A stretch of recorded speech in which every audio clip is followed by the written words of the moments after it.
Assalomu alaykum. 15-mavzu trapetsiya bo'yicha 3-4 qoidalarda yechimini ko'rib chiqamiz. 3-qoidada nima deyiladi? Trapetsiyani o'rta chizig'ini topish uchun uni kichik va katta asoslarini bir-biriga qo'shib ikkiga bo'lib qo'ysak kifoya qilar ekan. Va bu o'rta chizig'i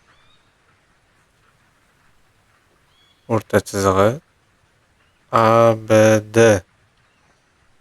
uchburchak bo'yicha mana bu qismi o'rta chiziq bo'lib qolar ekan.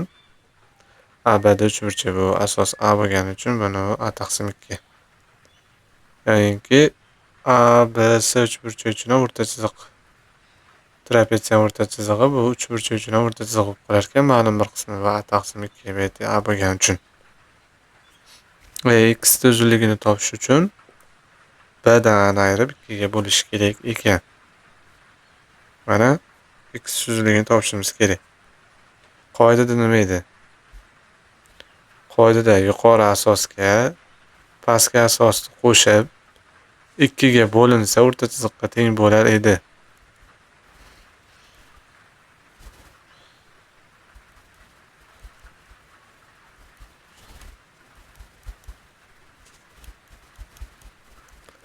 X teng 4 bo'ladi. Ikkinchi misol bo'yicha X hamda Y topishimiz kerak. Xo'p, dastlab e'tiboringizni ABC uchburchagiga qaratishingizni so'rardim. Bu uchburchak bo'yicha demak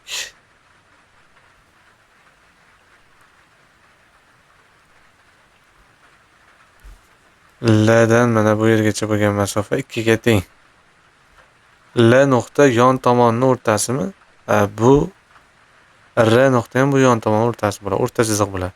Uzunligi 2 ga teng, Y teng demak 4 o'rta chiziq, qizil uchburchakda o'rta chizig'i xullas 2 ga teng.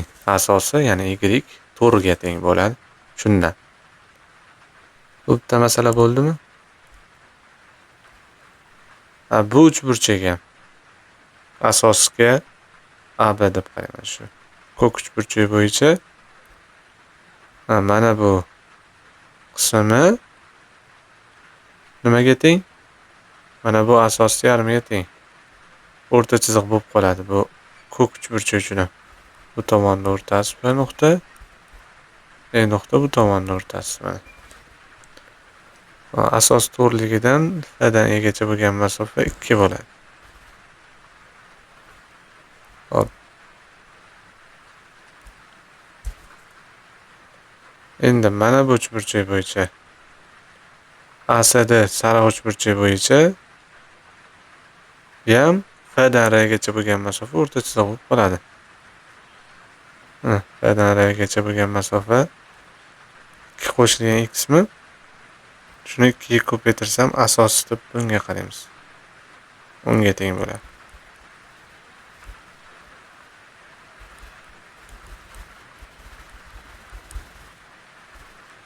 X teng shunda 3 bo'lyapti. Y teng 4 bo'ldi. Shu. Yoki X topish uchun ikkinchi usul qoida qo'llaversa ham bo'ladi. Yuqori asos 4, pastki asos 10. Asoslar bir-biridan ayirib 2 ga bo'lib qo'ysak ham nima bo'lardi? X kelib chiqardi yuqoridagi qoida bo'yicha. 3-misolimiz bo'yicha ABCda trapetsiya bor. X bilan Y topishimiz kerak.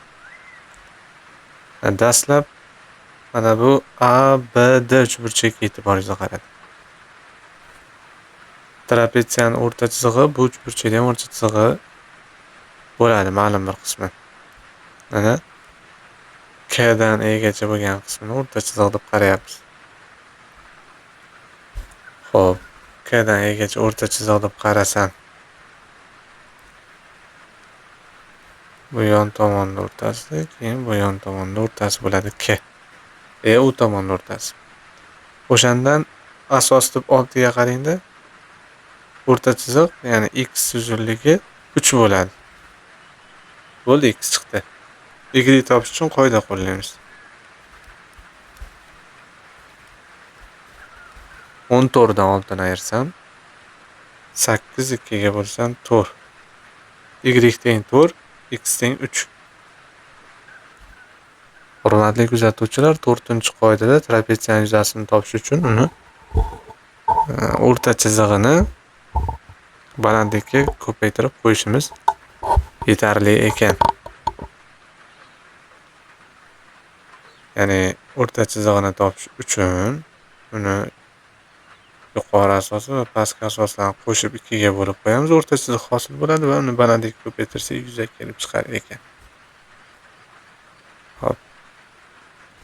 ABCda trapetsiya, dastlab e'tiboringizni siz ADE uchburchakka qarating. Bu uchburchak nomi to'g'riburchakli uchburchak. Gipotenuzasining uzunligi 10, katetlardan biri 6. Ikkinchi bir katetning uzunligi, ya'ni A'dan Egacha bo'lgan masofani topish uchun Pifagordan foydalanamiz va 8 degan qiymatga erishdik. Ushbu trapetsiyamiz o'rta chizig'ini topish uchun kichik bir asosi 3 ga, katta bir asosi 6 qo'shilgan 5, ya'ni 11 ga teng. Ikkalasini bir-biriga qo'shib 2 ga bo'lsak 7 degan xulosa bo'ladi. Endi yuza topish muammo emas. O'rta chiziq 7, balandlik 8. 63 degan natijaga erishamiz. 7 kere 8 56.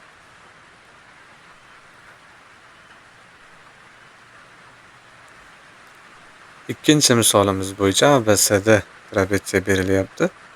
E'dan F gacha bo'lgan masofani 4, ya'ni o'rta chizig'imiz 4 ga, A'dan H gacha bo'lgan balandligimiz esa 8 ga teng degan yuza topish kerak. S degani o'rta chizig'imiz 4, balandlik esa 8. Bir-biriga ko'paytirib qo'ysak 32 degan xulosaga kelamiz. Uchinchi misolimiz bo'yicha o'rta chiziqda topsa bo'ladi. O'rta chiziq qanday topamiz? Kichik asosi 13, katta asosi 26. Ikkalasini qo'shib 2 ga bo'lishim kerak. Xo'p, yuqori qismini qo'shsam 39 taqsim 2 degan xulosaga kelyapmiz. Endi balandlik topish kerak. Mana A'dan D'gacha bo'lgan masofaning uzunligi 5 ga teng. Biz shuni parallel ravishda ko'chirib olamiz. Ko'chirib olsak, yuqori 3, ya'ni mana bu A nuqta B nuqtaga kelguncha 13 masofa bosib o'tdi. D nuqtadan E nuqtaga kelguncha ham 13 masofani bosib o'tadi. D'dan C gacha, hurmatli kuzatuvchilar, 26 ga teng. 13 chiqib ketsa yana 13 qoladi. Endi e'tiboringizni B, E, C uchburchakka qarating. Bu to'g'ri burchakli uchburchak degan xulosaga kelyapmiz. Pifagor teoremasini bajaryapmiz. 5 kvadratiga 12 kvadratini qo'shsa 13 kvadrati hosil bo'ladi. Ana endi balandlik topish bu uchun muammo emas. To'g'ri burchakli, ya'ni B, E, C uchburchak bo'yicha to'g'ri burchakchidan bitta balandlik tushirsam, bu balandlikni topmoqchi bo'lsam qanday topaman?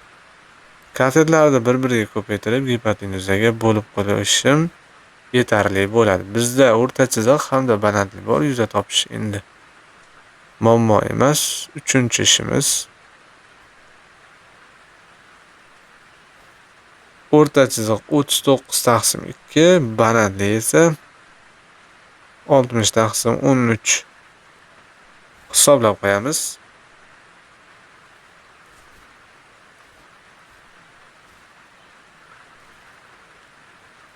90 degan xulosaga kelamiz. Shunday qilib 15-mavzu trapetsiya bo'yicha 3-4-qoidalar yechimi o'z nihoyasiga yetdi. Sog' bo'linglar.